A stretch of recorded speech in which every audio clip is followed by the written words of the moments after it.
Bonjour. Dans la vidéo précédente, nous avons parlé d'une correction proportionnelle seule. Dans cette vidéo, nous allons parler du correcteur proportionnel intégral et nous allons voir les différences de comportement d'une sortie entre un correcteur proportionnel seul et un correcteur proportionnel intégral. Le premier sujet sur lequel on va s'attarder, c'est l'erreur statique. Et donc, comme je viens de le dire, nous avons vu que la réponse d'un système d'ordre n avec une correction p seule présente un écart statique. Nous l'avons vu sur un premier ordre, mais on pourrait généraliser à un système d'ordre quelconque. Et nous allons voir que cette correction intégrale, elle permet d'annuler cette erreur statique. Et donc, voici la différence caractéristique entre deux réponses, l'une avec un correcteur proportionnel, l'autre avec un correcteur intégral. Donc je vous rappelle que si on parle d'erreur statique, c'est bien suite à une réponse à un échelon. Donc si on va voir la provenance de ce graphique, eh bien on peut le faire sur Scilab. Donc voici un même procédé, qui est celui sur lequel on a déjà travaillé, qui est une régulation de niveau, régulé avec un correcteur qui ressemble à la réalité puisqu'on a une saturation et on a aussi introduit un retard. Et vous voyez que dans ces régulateurs-ci, on a activé que la correction proportionnelle avec un gain de 8. Ici, on a activé la correction proportionnelle, mais aussi on a ajouté une correction intégrale. Et donc, on va superposer les deux courbes pour voir la différence entre les deux. Et on voit que la courbe noire, qui est celle du correcteur proportionnel intégral, tend vers 50, qui est la consigne. Et tandis que le correcteur proportionnel, il se stabilise à une valeur inférieure à 50, donc il y a toujours un écart permanent. Donc on voit que sur cet exemple, l'adjonction de la correction intégrale permet d'annuler l'écart permanent. Alors, je reviens à la présentation. Bon, pour être rigoureux, scientifiquement, on ne peut pas généraliser un constat à partir d'un exemple. Donc ce que je vous propose ici, c'est de démontrer mathématiquement que quel que soit l'ordre du système, puisque ici on l'a fait sur l'exemple sur Scilab concernant un système d'ordre 1, on voudrait montrer que quel que soit l'ordre du système, l'écart statique est nul, et aussi montrer que l'écart est nul, quelle que soit la valeur de réglage du TI. Donc ici, on a une question qui est posée dans le cours. Donc, montrer que l'écart statique est nul, quelle que soit la valeur du réglage du TI, et aussi quel que soit l'ordre du système. Donc, en pratique, c'est pour montrer que c'est une erreur de penser que le paramétrage de l'intégrale est correct à partir du moment où on a un écart statique qui est nul. Donc la démonstration qui va suivre, elle va montrer que quelle que soit la valeur de l'intégrale, bien sûr pour autant que le système soit stable, parce que sinon on ne peut pas parler d'écart, puisque si la sortie tend vers l'infini ou est en oscillation permanente, on ne peut pas parler d'écart permanent, mais en tout cas, s'il n'y a pas d'instabilité, quelle que soit la valeur de réglage du TI, on va avoir un écart statique qui est nul. Donc ce n'est pas ça qui permet de juger de la qualité de la correction intégrale. À partir du moment où on va mettre la correction intégrale, l'écart statique il va être nul. Donc c'est pas là-dessus qu'on juge que le TI est bien réglé, c'est sur la partie dynamique, c'est pas sur la partie statique. Alors, voici comment se présente une boucle de régulation générale avec un correcteur ici C qui sera un PI mixte, puisque c'est ça qu'on veut parler ici, et notre procédé qui est une fonction de transfert très générale G de P. Donc on l'a déjà déterminé dans d'autres chapitres. Voici la fonction de transfert d'un régulateur PI mixte. Et voici la fonction de transfert d'un procédé général d'ordre n. D'ordre n, puisqu'on a un P exposé en n ici. Alors jusque-là, on a principalement traité des procédés d'ordre 1. Donc il faut bien se rendre compte que ceci n'est qu'un procédé d'ordre 1 n'est qu'un cas particulier de ce procédé ici général d'ordre n. Donc par exemple, voici une fonction de transfert d'ordre 1 bien connue. Et bien simplement le a1 est la constante de temps et tous les coefficients a2 jusqu'à n sont nuls. Donc cette proposition-ci prend bien en compte un premier ordre. Voici par exemple un deuxième ordre avec deux constantes de temps, taux 1, taux 2. Et donc on voit que si on fait le produit de ces deux parenthèses, on va avoir du p carré, on va avoir du p interme indépendant.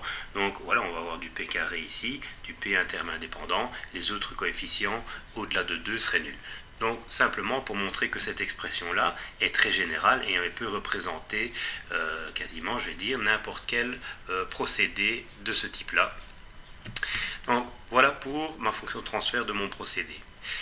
Ma fonction de transfert boucle ouverte, eh bien, c'est le produit de mon correcteur et de mon procédé, fonction de transfert de mon correcteur fois celle de mon procédé, et j'obtiens ceci, simplement en faisant le produit de ceci avec ceci, et j'obtiens une fonction de transfert boucle ouverte qui est celle-ci. Alors, puisqu'on veut démontrer que l'écart statique est nul, suite à un échelon de consignes, eh bien, je vais devoir calculer la valeur finale de ma sortie ici, dans le domaine du temps. Et si je peux démontrer que cette valeur finale est la même que la consigne, alors ça voudra dire que mon écart statique il est nul. Donc je sais que je fais ici un échelon d'amplitude A. Et donc si ma sortie, ma mesure, subit aussi une augmentation de A, eh bien ça voudrait dire que j'ai un écart statique qui est nul. Donc c'est ça qu'on veut démontrer par la suite. Donc je veux chercher la valeur de S finale en espérant qu'elle ait une valeur de A. Et pour trouver S finale, j'ai besoin bien sûr de ma fonction de transfert, mais cette fois-ci fonction de transfert en boucle fermée puisque j'applique un échelon de consigne. Et ce qui lie ma sortie et mon entrée sous forme de consigne, c'est bien la fonction de transfert en boucle fermée, donc c'est elle qu'on doit calculer. Alors, je rappelle la formule de Black, appliquée à une boucle de retour unitaire, FTBO divisé par 1 plus FTBO, sortie divisée par l'entrée, et de façon générale, cette fonction de transfert en boucle fermée, on l'a appelée M de P. Alors la suite peut paraître un peu compliquée, mais si on prend calmement chaque égalité, il y a moyen facilement de comprendre ce qui se passe. Donc ici, on va simplement remplacer la FTBO par son expression. Donc je vous rappelle que son expression, on l'a déterminée ici, simplement en faisant le produit de ça et de ça. Donc voici l'expression de la FTBO, et je remplace simplement la FTBO par sa valeur. Alors j'ai une expression qui est relativement compliquée, et donc on va simplifier cette expression, notamment en mettant tout au même dénominateur. Donc je vais mettre cette expression là, le 1, je vais lui mettre le même, je vais faire disparaître ce 1 en mettant tout au même dénominateur. Donc voici, donc forcément si je reprends mon 1, eh bien, ça fait TIP fois toute cette expression là, plus K fois GS. Donc simplement, j'ai mis cette expression-là au même dénominateur que celui-ci. Grâce à ça, je vais pouvoir simplifier l'expression qui est ici, je vais pouvoir la simplifier puisqu'elle vient diviser aussi bien le haut que le bas, aussi bien le numérateur que le dénominateur. Donc je vais pouvoir simplifier. Il me reste cette expression-ci. Avec un peu d'habitude, finalement, on peut voir que par rapport à la FTBO, bien, finalement, la FTBO, elle est ici. Ça, c'est la FTBO. Et on a rajouté simplement au dénominateur, on a rajouté le numérateur de la FTBO. Donc avec un peu d'habitude, en fait, on se passe de tout ce développement-là, puisqu'on a toujours en fait la même expression, la FTBO, auquel on rajoute au dénominateur de la FTBF, on rajoute le numérateur de la FTBO. Voilà ma fonction de transfert en boucle fermée. Je sais qu'une fonction de transfert en boucle fermée, ça fait le lien entre la division entre S de P et E de P. Donc S de P est égal à E de P fois M de P. S de P est égal à E de P fois M de P. Donc tout ça c'est M de P, puisque je l'ai déterminé ici juste au-dessus. Et si je remplace E de P par sa valeur, j'obtiens cette expression-ci. Et je sais que E de P, c'est un échelon d'amplitude A, donc par la table des transformés de Laplace, je peux dire que ici, je remplace E de P par A divisé par P. Continuons la démonstration. J'ai mon expression de S de P, mais il n'est pas dans le domaine du temps. Moi, j'aimerais bien savoir si au final, S de T va tendre vers A, qui est l'amplitude de mon échelon d'entrée. Alors, il existe un théorème relatif au transformé de Laplace qui est le théorème de la valeur finale et qui dit ceci. Donc le but, c'est pas de redémontrer ce théorème, c'est simplement de l'utiliser parce qu'il nous facilite la vie dans ce contexte-ci. Il nous dit que la valeur finale d'une fonction du temps, donc la limite quand t tend vers plus l'infini de f de t, revient dans le domaine de Laplace à calculer cette limite non plus à plus l'infini mais quand p tend vers 0.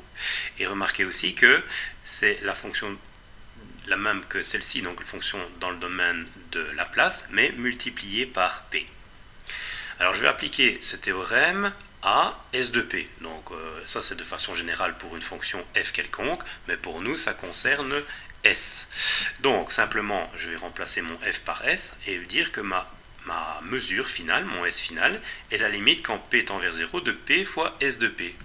Et S de P qui est ici, son expression elle est ici, et ici juste au-dessus, donc je vais remplacer S de P par sa valeur. Et j'obtiens cette expression-ci. Et je dois en faire la limite quand P tend vers 0. Donc là, il faut faire appel à ces souvenirs de calcul de limite. Je vais d'abord simplifier ce qui est simplifiable. Le P ici est un numérateur, ici un dénominateur. Donc je vais simplement le simplifier et j'obtiens cette expression-ci. Et là commence un petit peu de réflexion au niveau des calculs des limites. Alors voici l'expression simplifiée quand on a calculé les limites. Donc passons un peu de temps à voir d'où vient cette expression.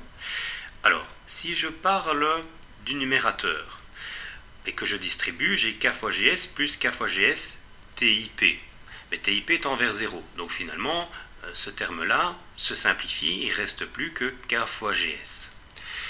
Donc k fois gs qui est ici. Maintenant si je regarde au dénominateur, j'ai un TIP ici qui vient multiplier une expression. Comme P tend vers 0, on pourrait dire que tout ce terme-là ici, tend vers 0. Et il ne reste plus que cette partie-là, qui est la même que celle au-dessus, donc la réflexion va être la même. TIP tend vers 0, donc tout ce qui reste, c'est K fois GS. Donc, quand on calcule la limite, au final, quand P tend vers 0, tout ce qui reste, c'est KGS au numérateur et KGS au dénominateur. Donc, KGS divisé par KGS, ça fait 1. Et donc, j'ai mon S final qui vaut A, même valeur que l'échelon d'entrée, ce qui veut dire que je n'ai pas d'écart statique, mon écart statique est nul. Et j'arrive donc à ma conclusion que, en présence d'un correcteur proportionnel intégral, c'est l'intégrale bien sûr qui fait que l'écart statique s'annule, la sortie tend bien vers la même valeur que l'échelon de consigne, A dans ce cas-ci, et l'écart statique est donc nul, indépendamment de la valeur du TI. Donc je vois que, quelle que soit la valeur du TI que je mette ici, dans la démonstration mathématique, la valeur du TI n'est pas intervenue. Donc ça veut dire que vous mettiez 5 secondes, 10 secondes, 20 secondes, pour autant que le système reste stable, eh bien vous aurez un écart statique nul. C'est important parce que j'ai déjà vu des techniciens qui disent, regardez, j'ai mon TI qui est très bien réglé parce qu'au final, je n'ai plus d'erreur statique. Donc c'est une erreur de penser cela. Avec une correction intégrale, vous avez d'office un écart statique qui est nul, pour autant que vous attendiez assez longtemps pour arriver au régime statique. Alors il y avait une deuxième question qui est posée, c'est quelle est la condition nécessaire et suffisante relative à la fonction de transfert en boucle ouverte pour avoir un écart statique nul en boucle fermée. Donc rien qu'en regardant la fonction de transfert boucle ouverte, on peut déjà dire s'il y aura ou pas un écart statique. Donc si on regarde la démonstration mathématique, ce qui a fait que on a eu une simplification k fois gs divisé par k fois gs, et donc on avait finalement 1, a fois 1, c'est que ce terme-ci était nul. Et ce terme-ci est nul grâce au fait qu'on a la présence du P qui est ici, qui tend vers 0, et qui vient donc annuler ce terme-là. Et donc, au final, on peut se dire que mathématiquement, si la fonction de transfert boucle ouverte comprend ce qu'on appelle un intégrateur, c'est ce coefficient ici, P, qui vient multiplier le polynôme de mon dénominateur de ma fonction de transfert de mon procédé, et bien à partir du moment où j'ai un intégrateur, et bien je vais avoir un écart statique nul.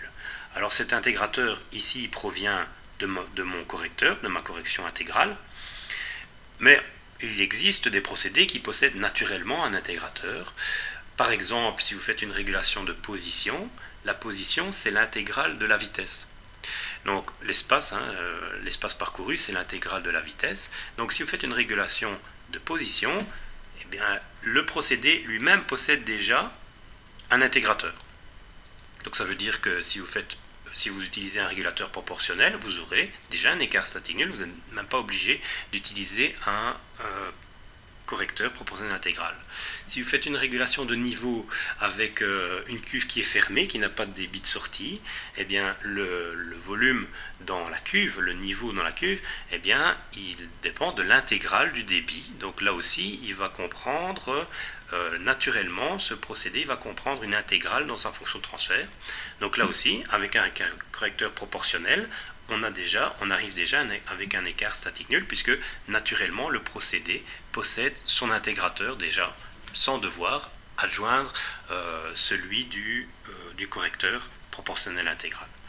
Donc, mathématiquement, à partir du moment où on a un intégrateur qui vient du procédé naturellement, ou bien de la correction intégrale du correcteur, du régulateur, eh bien on sait qu'on va avoir un écart statique nul. Donc on peut tirer cette conclusion-ci. La présence d'un intégrateur P au dénominateur de la FTBO multipliant le polynôme d'ordre n permet d'annuler l'écart statique. Parlons maintenant de l'erreur de vitesse. Alors, la plupart du temps, on soumet nos systèmes à ce qu'on appelle un échelon de consigne. Mais il existe aussi, comme signal d'entrée, comme signal de consigne, une rampe qui est ici. Pourquoi ? Eh bien, par exemple, il y a différentes raisons. On a vu que la dérivée, par exemple, elle crée des chocs sur la sortie, et les chocs sur la sortie, on n'a pas toujours envie que ça se produise, et donc une façon d'éviter ça, c'est d'augmenter la consigne très progressivement, suivant une rampe. Voilà, par exemple.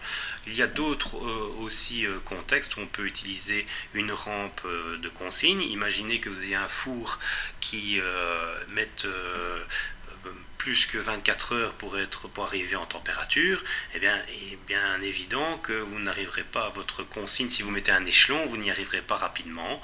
Et on verra par la suite que ça peut poser des problèmes. Si le régulateur est saturé trop longtemps, ça peut poser des problèmes, on appelle ça problème de liquidation d'intégrale qu'on verra bien plus tard dans ce cours de régulation, mais en tout cas la rampe c'est un signal de consigne qui existe aussi, qui est sans doute moins fréquent que l'échelon, mais qui existe.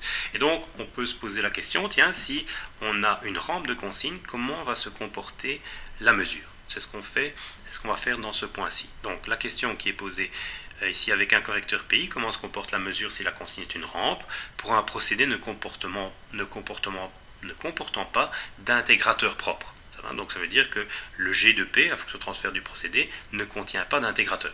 L'intégrateur il sera apporté par la correction intégrale du régulateur. Et donc, on a vu que l'écart statique, il était nul pour ce genre de procédé corrigé par un PI. Est-ce que l'écart de vitesse, qu'on appelle écart de vitesse, quand on a une rampe, on appelle ça pas plus écart statique, puisqu'il n'y a plus de statique, tout bouge, puisqu'on a une rampe en consigne. Est-ce que l'écart de vitesse, il est nul également comme l'écart statique ? Alors, donc quelle est la PV si on a ce type de signal en consigne ? Alors l'erreur de vitesse, on va la calculer comme suit. On sait que l'erreur c'est le SP moins PV. Donc pour nous, de façon mathématique, on a défini le SP comme étant l'entrée, la mesure comme étant la sortie, donc E de T moins S de T. Si je passe en transformé de la place, simplement je remplace les minuscules par des majuscules, ma variable t par p. Alors, je sais que S de P, il peut s'écrire aussi E de P fois M de P, fonction de transfert en boucle fermée, puisqu'on a dit, par définition de la fonction de transfert en boucle fermée, que M de P est égal à S de P divisé par S de P. Donc simplement, on a remplacé S de P par E de P fois M de P. Ensuite, je mets E de P en évidence et j'obtiens cette expression-ci. Alors, l'écart de vitesse, c'est ce qui se passe quand le temps tend vers l'infini.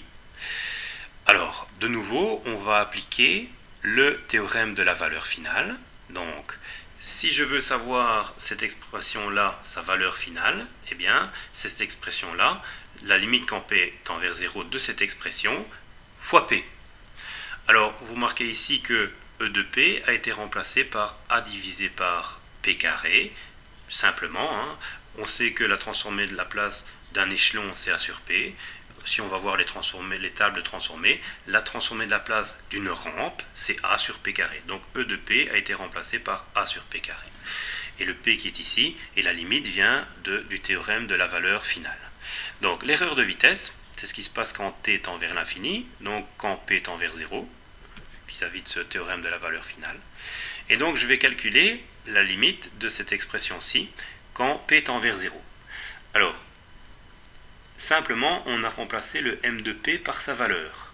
Alors ça, on l'avait déjà calculé quand on a parlé de l'erreur statique. Donc, cette expression-ci, je ne la redémontre pas parce qu'on l'a déjà démontré. Je montre rapidement d'où elle vient.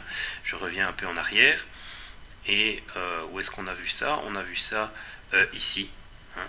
Donc, ici, voilà l'expression de M de P qui avait déjà été démontrée. Donc, je ne le redémontre pas. Je l'utilise ici. Alors voici où j'en étais arrivé. Donc, ceci, c'est expliqué. Alors, il faut de nouveau faire appel à ces calculs de limite. Alors, comment expliquer comment on est arrivé à cette expression-ci? De nouveau, si P tend vers 0 et qu'on distribue K fois GS plus K fois GS TIP, comme P tend vers 0, tout ce qui va rester au numérateur, c'est K fois GS. Ensuite, ici, même raisonnement, tout ce qui va rester, c'est K fois GS. Et ici, contrairement à tantôt, je vais garder le TIP. En tout cas, ce terme-ci, P fois P carré fois P exposant N, comme P tend vers 0, tout ce qui va rester de cette parenthèse-ci, quand P tend vers 0, c'est le 1. Donc 1 multiplié par TIP. Alors on pourrait se dire, hein, comme tantôt, si P tend vers 0, finalement il reste KGS divisé par KGS. Oui, d'accord, mais alors si vous dites ceci, que TIP tend vers 0, donc je le supprime, il va rester 1 moins KGS divisé par KGS. Donc ça va faire 1 moins 1, ça va faire 0. 0 fois quoi? Fois A divisé par P. Mais P tend vers 0, donc ce terme-ci tend vers l'infini. Donc vous aurez quelque chose qui tend vers l'infini fois 0. Et on sait que l'infini fois 0, dans les calculs de limite, c'est ce qu'on appelle une indétermination. Donc, ce qui prouve que ce n'est pas la bonne voie de résolution. Donc, si vous voulez bien, on va simplement mettre l'expression de cette parenthèse au même dénominateur. Donc, le 1 devient TIP plus K fois GS, TIP plus K fois GS, moins K fois GS. Donc, le K fois GS se supprime et il ne reste plus que TIP. Cette fois-ci, ça devient plus facile à calculer cette limite parce qu'on voit que le P qui est ici et le P qui est là peuvent se simplifier. Et j'obtiens ceci. Alors, de nouveau, si je regarde le dénominateur, cette fois-ci, TIP plus K fois GS, ce terme-ci va tendre vers 0, donc tout ce qui va rester, c'est K fois GS. Et au final, je trouve enfin ce que vaut mon écart de vitesse. Il vaut l'amplitude de l'échelon fois la valeur de l'intégrale divisé par le gain du régulateur fois le gain statique de mon procédé. Donc ça veut dire que finalement, si je remplace par des valeurs numériques, cette expression-ci est une constante. Donc l'écart de vitesse, il est constant. Donc il faut imaginer une rampe de consigne et le PV qui suit cette consigne, mais avec une erreur constante. Donc finalement, on comprend graphiquement que la mesure va être parallèle à la consigne, puisque l'écart va être constant. Donc si on a un écart constant, forcément, c'est que d'une part, le PV va se comporter comme une droite, comme sa consigne, et aussi qu'elle va être légèrement plus basse que la consigne, avec un écart qui va être constant. Donc, on peut maintenant répondre aux questions qui étaient posées. On sait qu'avec un correcteur proportionnel intégral, l'erreur statique était nulle, mais l'erreur de vitesse, elle n'est pas nulle. Pour le système qui est étudié, bien sûr. Donc, le système qui est étudié, c'était un système d'ordre n, ne comportant pas d'intégrateur naturel, on va dire. L'intégrateur, il était apporté par le régulateur. Donc, c'est pour ça que ici on a précisé pour le système étudié. La mesure suit la consigne, donc finit par se comporter par une droite elle aussi, cette mesure, de même pente, puisqu'elle est parallèle à la consigne, mais avec une erreur constante proportionnelle à A, donc l'erreur elle va être d'autant plus grande que TI est grand et que l'échelon, la pente, ici A est non pas l'amplitude de l'échelon, puisque c'est une rampe, ici c'est la pente de A, a été définie comme la pente de la rampe. Et inversement proportionnel, donc l'écart de vitesse est d'autant plus petit que K fois GS est grand, et on pourrait dire que ça c'est le gain statique de la boucle ouverte. Qu'est-ce que ça donne sous forme de graphique? Eh bien ça donne ceci, donc on a dit que SP est une rampe, et que PV va finir par se comporter comme SP. Donc on voit qu'au début, il y a une partie dynamique ici. On voit que PV au début ne se comporte pas comme une rampe, comme une droite. Mais ici, ça ne nous intéresse pas vraiment encore, puisque nous, ce qu'on discute ici, c'est l'erreur de vitesse. Donc c'est-à-dire, quand t tend vers l'infini, on voit qu'on ne doit pas attendre l'infini, en tout cas graphiquement. On voit déjà ici qu'on pourrait dire que l'écart statique, il est déjà constant. On voit ici deux droites parallèles, sans attendre t égale l'infini. Et on voit donc qu'il y a bien un décalage entre les deux, qui est, par définition, ce qu'on va appeler l'écart de vitesse. Donc voilà comment se comporte la mesure quand elle doit suivre une rampe. Elle suit, mais légèrement derrière, avec toujours une valeur de décalage entre la consigne et la mesure, et ce décalage est constant dans le temps, pour autant qu'on ait attendu suffisamment longtemps pour que cet écart devienne presque, au sens mathématique, il faut attendre l'infini.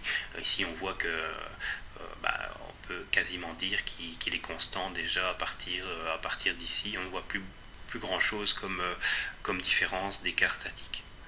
Donc voilà pour l'erreur de vitesse. Je vous propose maintenant de concrétiser ça dans un exemple d'un système du deuxième ordre. Pourquoi? Parce que on a ici deux constantes de temps, celle, on va dire, du procédé et celle, on va dire, du capteur, par exemple.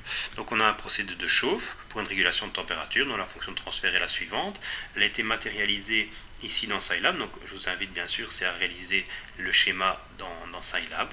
Donc vous avez le procédé ici, le capteur qui est ici, et que le capteur ne change pas la valeur d'entrée, et donc son gain statique est de 1 ici. On a mis un régulateur PID dont la dérivée est à 0. On a mis la proportionnelle et la TI sous forme de paramètres. Et on a mis ici la différence entre les deux graphiques, c'est ici l'échelon et ici la rampe. Donc comme ça on va pouvoir donner des conclusions sur les deux points qui ont précédé, c'est-à-dire l'erreur statique. Donc l'erreur statique, elle va se lire ici, réponse à un échelon, tandis que l'erreur de vitesse, qui va se lire ici sur les graphiques ici, eh bien il va se lire à partir du moment où le signal d'entrée est une rampe. Donc quelles sont les configurations à effectuer? Bien, le gain de 5, le TI de 600 secondes.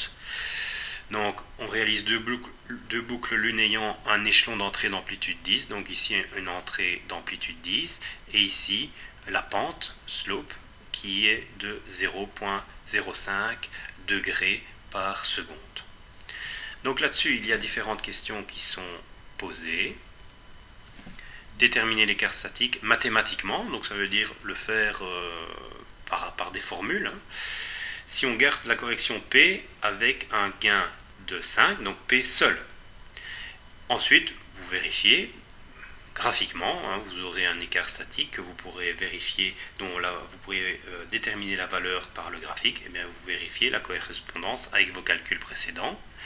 Ensuite, question B, on vous demande c'est d'ajouter la correction intégrale et de vérifier graphiquement que l'écart statique devient nul, quel que soit TI. Donc vous essayez une fois ici de mettre un TI de 400, une fois de 600, une fois de 1800, forcément la réponse va être différente au niveau dynamique, mais au niveau statique, une fois passé le comportement dynamique, on devrait avoir un écart statique nul, donc on va le vérifier par cet exercice.